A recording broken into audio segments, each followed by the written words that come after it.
Hey guys, today I'm going to talk about the 2015 WRX shift knob. As I had mentioned in my previous video, I opted to switch the shift knob out for an aftermarket unit. There's nothing wrong with the shift knob, the stock shift knob. It's great. It's got this leather wrap, looks good, it's nice and round, it's got a good feel in terms of just the shift knob itself, but it's a little light. And so what that means is you get a lot of feedback from the transmission. And Subarus are known to have notchy transmissions, which is fine. There's nothing wrong with it. It's not hard to get in a gear. I was just looking for something a little bit smoother for my daily driver, and so I opted to swap this out. I know it sounds really weird because in my last video I was complaining about the gas and the clutch and how it doesn't provide enough feedback. And then in this video, I'm complaining about the shift knob and how it's too light and provides too much feedback.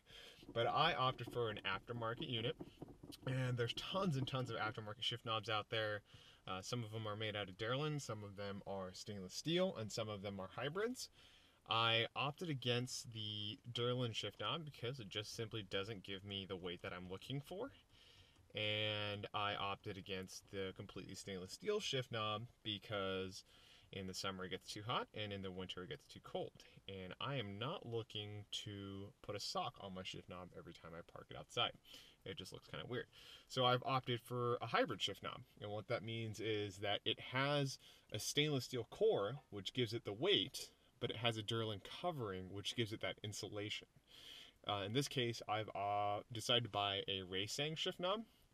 This particular shift knob is the Signature shift knob. They offer two shift knobs, one like this, which is cylindrical, and the top opens to the core, so you can see the engraving on that. They also offer a round knob shape shift knob. The difference is between the two is that this top area is covered, right? So it's round, it's covered, and it's printed, the shift gate's printed on it.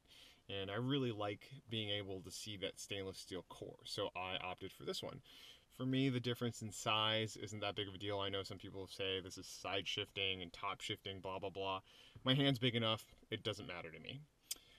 So I'll go ahead and put a link to the shift knob in the video.